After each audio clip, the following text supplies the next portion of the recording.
오늘도 우리 하나님의 자녀들이 함께 모여서 예배하게 되었습니다. 우리 전우자우로 축복하면서 인사하도록 하겠습니다. 축복합니다. 네, 잘 나오셨습니다. 네, 은혜 받으십시다. 네, 복을 받으시려면은요. 아멘. 네, 오늘도 우리 예배가 복된 예배가 된 줄로 믿습니다.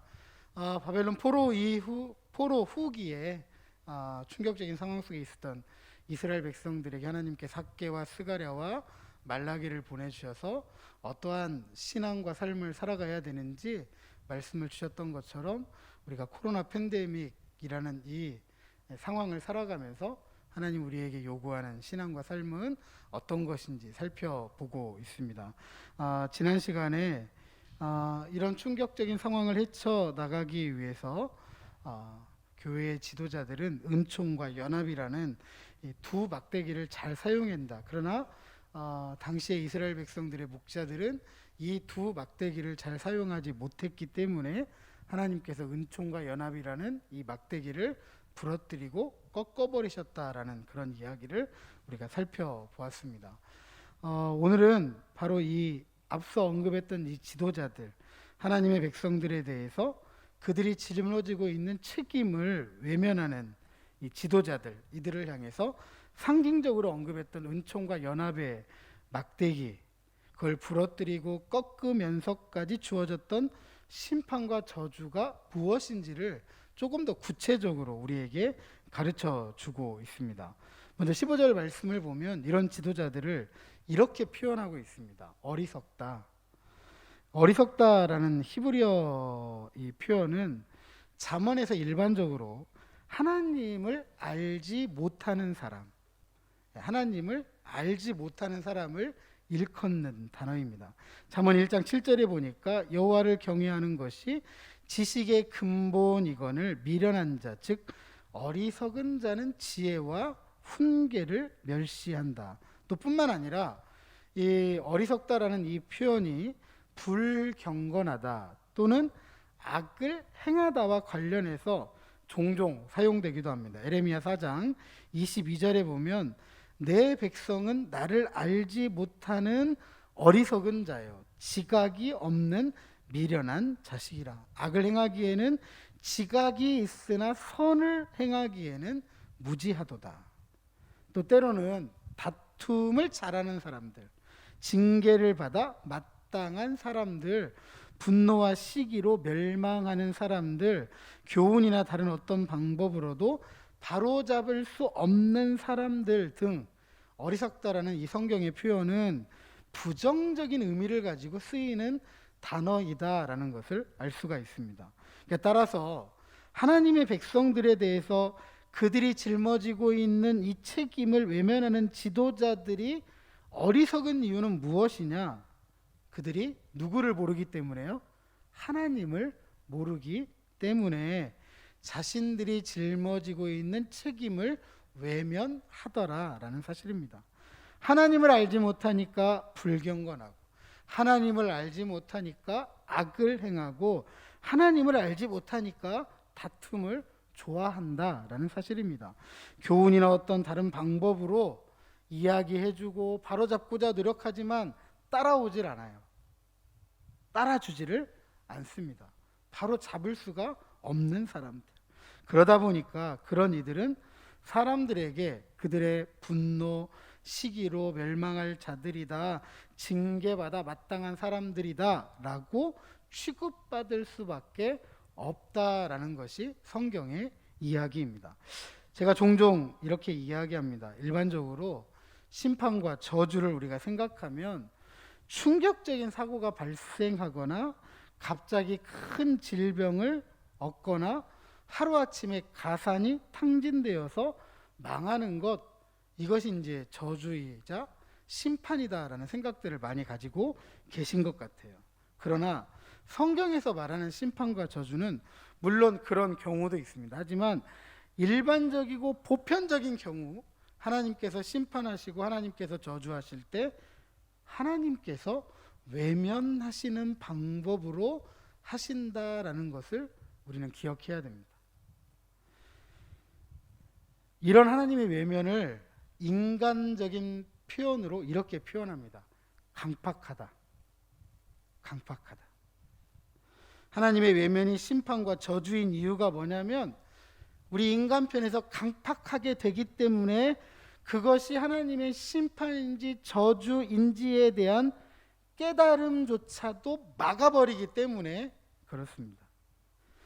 주변인들은 다 알아요. 그것이 하나님의 심판이다, 하나님의 저주이다. 그런데 정작 누구만 모르느냐? 자기만 모르는 거예요. 그래서 결국 죽음에 이르러도 그것이 죽음인지조차도 깨닫지 모르는 충격적인 상황이 벌어집니다. 그 대표적인 예가 누구이냐 하면 애굽왕 바로였습니다. 모세를 통해서 내 백성을 내보내라. 애굽의 노예 생활 끝내고 자유를 줘라 라고 모세를 보냅니다. 바로왕 앞에서 기적을 행합니다. 지팡이를 던져서 뱀을 만들기도 하고 그 뱀을 다시 붙잡았더니 다시 지팡이가 되기도 하고 또 그 과정을 더 심화시키는 거죠. 10가지 재앙을 통해서 피게 이파 악도금의 흑장 10가지 재앙이 심화되고 있음에도 불구하고 누구는 몰라요? 바로는 몰라요. 왜냐하면 내가 최고의 통치자거든요. 나 위에 아무것도 없거든요. 근데 누가 내 통치를 방해하고 내 통치를 막을 수 있겠느냐는 거예요. 그래서 자기의 아들을 잃었음에도 불구하고 이스라엘 백성들이 애굽을 나갔을 때에 그 이스라엘 백성들을 쫓아가는 거죠. 내보낼 수가 없는 거예요. 지금까지 내 백성으로 내가 지배하고 내가 저들을 착취해서 살았는데 저들을 내보낼 수가 없는 거예요. 쫓아갑니다. 그 쫓아가는 길이 무슨 길이었죠? 돌아올 수 없는 죽음의 길이었습니다. 하나님이 바로의 마음을 내버려 두니까 하나님께서 바로 네 마음대로 네가 생각하고 싶은 대로 그냥 살라고 내버려 두니까 죽음의 길까지 가는 거죠. 그리고 죽고 만 것입니다. 하나님의 심판과 저주는 꼭 질병이라든지 가산이 탕증한다든지 어떤 큰 사고로 임하는 경우도 있지만 보편적으로는 내버려 두는 하나님의 외면입니다. 바로 이것이 허영입니다. 허영. 스가랴는 이 허영을 벗어던지고 돌이키라고 하죠. 돌이킬 때 복을 주시겠다라고 하나님께서 약속하십니다. 이 약속을 받아들이지 못하고 계속된 허영의 늪에 빠져나오지 못할 때 오늘 본문은 뭐라고 이야기하느냐? 그런 어리석은 목자들의 기구를 빼앗는다라고 하였습니다. 목자들에게 기구는 보통 지팡이, 즉 막대기와 물맷돌이죠. 그리고 이 물맷돌을 넣는 주머니가 이 목자들의 기구입니다. 이런 기구들을 빼앗는다라는 것은 그 직분을 감당하지 못하게 한다라는 의미가 있습니다. 이런 이야기죠. 목자는 목자인데 목자의 일을 못하는 거예요. 이름은 있는데 이름값을 못하니까 그 직분을 빼앗아 버린다. 목자에게서 그 직분을 뺏어버린다. 목자에게서 막대기를 빼앗고 물맷돌을 빼앗고 그 주머니를 빼앗는다. 결국은 목자의 입장에서 보면 그것이 심판이고 저주이죠. 다니엘 5장 25절 이하 28절에 보면 이런 기록이 있습니다. 메네메네 데겔 우바르신, 하나님이 왕을 저울에 달아보니 부족하여서 그 나라의 시대를 끝나게 하여 나라를 나누어 사람에게 주신 바 되었다. 하나님께서 직분에 따른 무게를 달아보았을 때 그 무게에 미치지 못한다고 한다면 그 시대를 끝나게 하실 뿐만 아니라 그것을 취해서 다른 사람에게 줘버리겠다라는 것입니다. 이처럼 하나님께서 주신 직분에 따른 그 무게에 미치지 못하여서 빼앗기기를 원하시는 분은 한 분도 없으실 겁니다.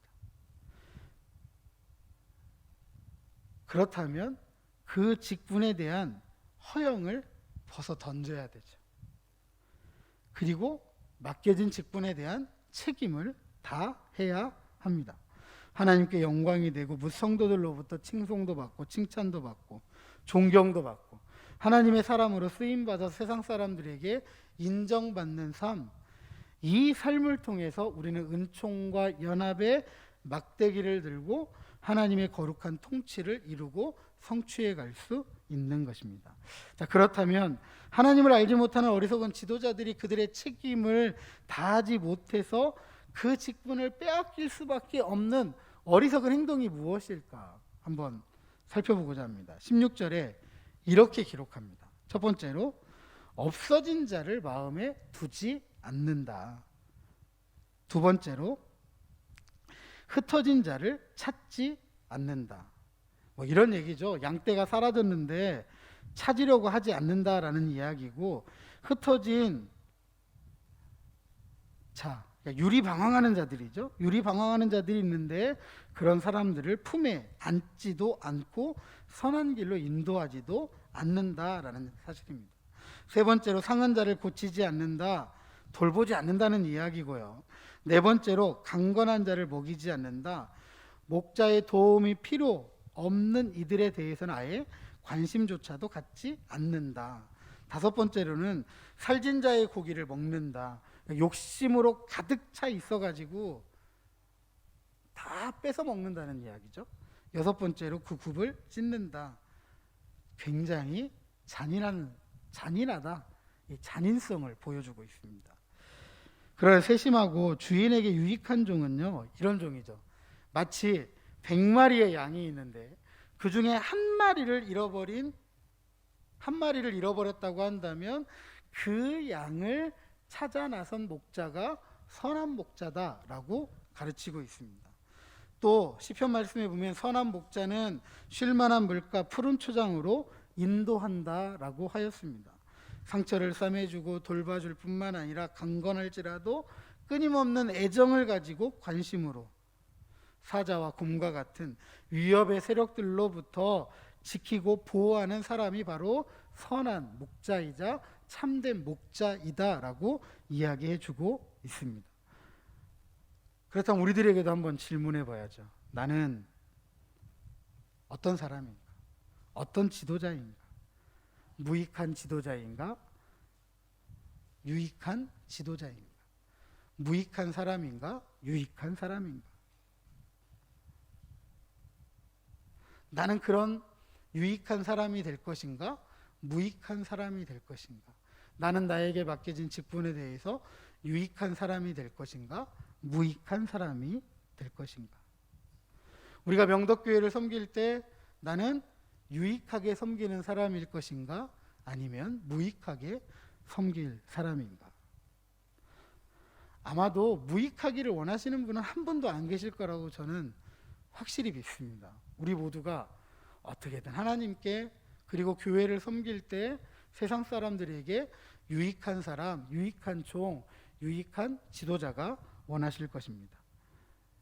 우리 한 사람 한 사람이 하나님께서 보시기에 유익한 종, 서로에 대해서 책임을 다하는 종이 되기를 원한다면, 그런 사람이 된다라고 한다면 제가 생각하기에 분명합니다. 하늘에서 이루어진 하나님의 뜻, 이 땅에서 이루어가는 사람들이 있다고 한다면 그 사람들은 바로 우리 명덕의 가족들이고, 또 그런 교회가 있다면 우리 명덕의 교회가 될 것입니다. 그러기 위해서 우리가 어떤 마음을 가져야 되느냐? 앞서 어리석은 자들이 이랬잖아요. 없어진 자를 마음에 두지 않았다. 그럼 우리는 없어진 자를 마음에 두어야 되고, 흩어진 자를 찾지 않는다고 했는데 흩어진 자를 찾는 사람이 되어야 하고, 상한 자를 내버려 두었는데 우리는 상한 자를 고치는 사람이 되어야 되고, 강건한 자는 그냥 내버려 두었는데 강건한 자일지라도 먹이고, 욕심을 채우던 삶을 버리고 오히려 나누어주는 삶, 합력해서 선을 이루는 삶을 살아야 할 것입니다. 반면에 그렇지 못할 경우 우리 이런 경고 귀담아 들어야 됩니다. 우리 17절 말씀 같이 한번 읽어보겠습니다. 17절입니다. 시작.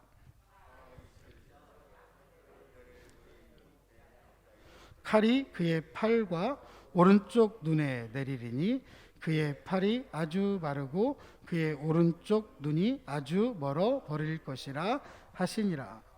목자들은 책임이 있는 행동을 위해서 자신의 팔, 자신의 눈을 통해서 양들을 보살피고 인도하고 치유하고 보호하고 지킬 의무가 있습니다. 그런데 그들은 자신의 팔과 눈을 가지고 맡겨진 책임을 다하지 않고 외면했더니 그들의 팔이 그리고 그들의 눈이 저주를 받는다라고 하는 것입니다. 책임을 다하지 못한 이들이 맡게 될 이 저주의 운명에서 벗어날 수 있는 이들은 단 하나도 없습니다. 그래서 성경은 특별히 지도자들에 대해서 아주 명백하고 단호하게 이야기합니다. 맡은 자들에게 구할 것은 충성이다. 신실한 책임을 다하라는 것입니다.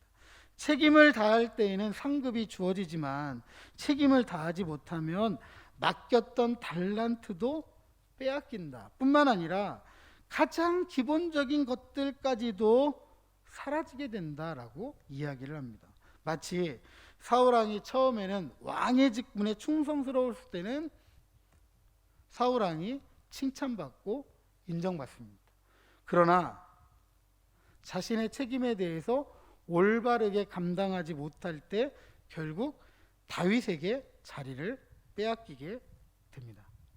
그럼 우리는 맡겨진 사명을 잘 감당해야 됩니다. 신실한 책임을 다하는 충성된 종이어야 합니다. 왜입니까? 우리가 받은 사명이 하나님께로부터 받은 것이기 때문입니다. 그러나 그 사명을 충성되이 감당하지 못하면 그것이 심판이자 저주입니다. 왜냐하면 하나님께서 우리 직분에 따른 무게를 재어보시기 때문입니다. 그 값을 찾으시기 때문입니다. 그러므로 우리는 주어진 사명에 책임을 다하는 충성을 통해서 하나님께 기쁨이 되고 세상 사람들에게 소망을 주고 우리 사랑하는 성도들에게 존경을 받는 믿음의 사람들이 다 되어야 할 것입니다. 자, 사랑하는 성도 여러분, 하나님을 알지 못하는 어리석은 지도자들에 대해서 하나님은 외면하십니다. 왜냐하면 하나님과 관계가 없이 자기 만족, 자기 의를 위한 일들로 채워가기 때문입니다. 이것을 성경은 종교적 허영이라고 하고, 이런 종교적 허영을 잘 대변해 주는 이야기가 마태복음 7장에 기록되어져 있습니다. 예수님께서 말씀하십니다. 나더러 주여 주여 하는 자마다 다 천국에 들어갈 것이 아니요 다만 하늘에 계신 내 아버지의 뜻대로 행하는 자라야 들어가리라. 그날에 많은 사람이 나더러 이르되 주여 주여 우리가 주의 이름으로 선지자 노릇하며 주의 이름으로 귀신을 쫓아내며 주의 이름으로 많은 권능을 행하지 아니하였나이까 하리니 그때에 내가 그들에게 밝히 말하되 내가 너희를 도무지 알지 못하니 불법을 행하는 자들아 내게서 떠나가라 하리라. 우리는 한다고 했는데 하나님께서 그것을 모르신다고 하면 나는 좋아하는데 하나님은 기쁘지 않으셨다는 이야기가 됩니다. 그래서 하나님은 목자의 기구를 빼앗으시는 거예요. 자기 나름대로는 했다고 하는데, 나는 이렇게 했다고 하는데 하나님께서 목자에게 원하셨던 그 일이 아닌 거죠. 그래서 하나님께서 빼앗을 수밖에 없었던 것입니다. 은총과 연합의 막대기를 부러뜨리고 꺾으시는 거죠. 이와 같은 하나님의 외면이 저주이자 심판입니다. 그래서 우리는 다시 한번 목자들에게 주어진 책임 있는 행동을 취해야 됩니다. 그것이 무엇입니까? 우리 자신의 팔과 눈을 통해서 하나님께서 맡겨주신 양들을 보살피고 인도하고 치유하고 보호하고 지켜야 하는 일입니다. 이것이 하나님께서 오늘 우리 시대를 살아가는 하나님의 백성들에게 말씀하시는 거예요. 코로나 팬데믹이라는 힘겹고 버거운, 지치고 어려운 이런 상황 속에서 수없이 많은 사람들이 신음하고 눈물 짓고 아파할 때 나는 괜찮으니까,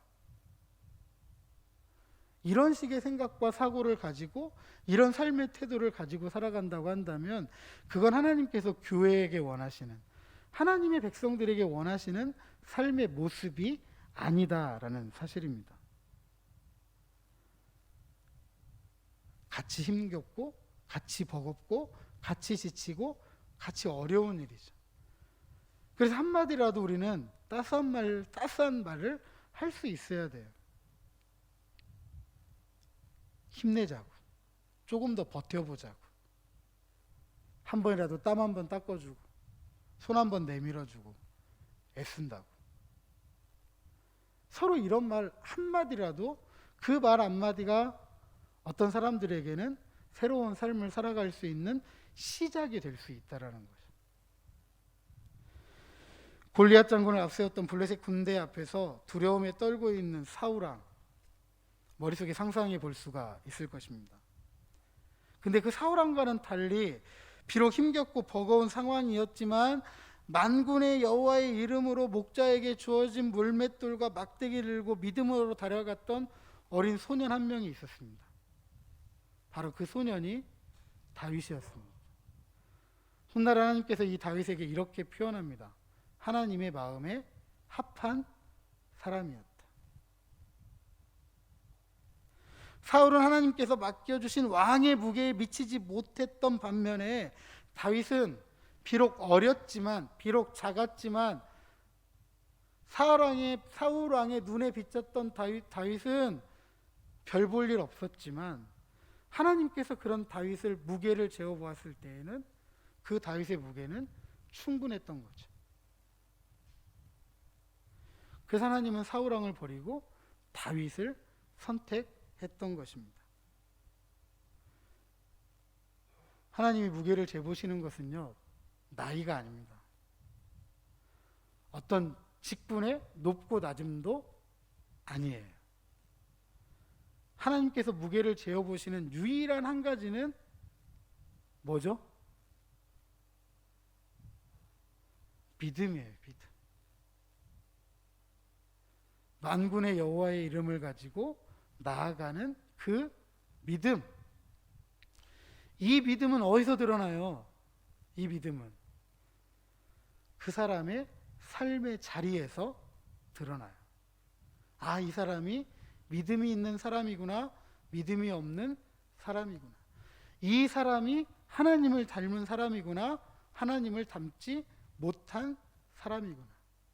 하나님께서 오늘도 우리의 무게를 재보는 건 바로 그거예요. 그럼 우리 명도의 가족들은 지치고 버거워 힘겹고 어려운 충격적인 상황을 살아갈 때 베드로가 우리에게 이렇게 가르칩니다. 너희는 왕같은 제사장이다. 왕같은 제사장으로 부름받은 하나님의 부름을 우리는 기억하고 상처받은 자들의 상처를 싸매주고 도움이 필요한 이들에게 도움을 줄 뿐만 아니라 우리의 강건함을 가지고 끊임없이 애정으로 관심을 쏟아가면서 어려움에 처한 우리의 이웃들과 함께 할 수 있는 믿음의 사람들이 되어야 하는 것입니다. 마치 예수님께서 주의 은혜의 해를 전하기 위해서 이 땅에 오셨던 것처럼 우리도 그 은혜를 나눌 수 있어야 된다라는 사실입니다.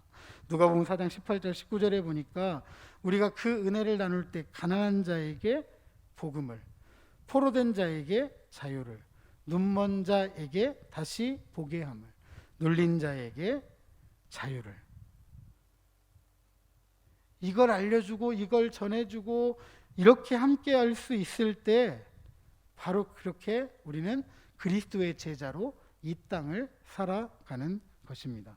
이로써 세상의 빛과 소금으로 하나님의 뜻을 이 땅에 이루어가고 성취해가는 교회 공동체, 바로 우리 명덕의 가족들이 되는 것입니다. 부디 하나님께서 우리를 부르신 소명과 맡겨진 직분에 따른 무게를 달아 보았을 때 그 무게를 충분히 넘치는 충성스러운 하나님의 종들로 인정받고 칭찬을 받을 때 힘겹고 버거운 오늘을 살아가는 많은 이들에게 우리의 마음을 두고 찾고 또 그들의 상처를 싸매주고 고치고 먹이고 그래서 합력하여 선을 이루어가면서 하늘에서 이루어진 하나님의 뜻, 이 땅에 이루어가는 세상의 빛소금, 저와 여러분, 우리 명도의 가족들 다 되시기를 주님의 이름으로 축복합니다.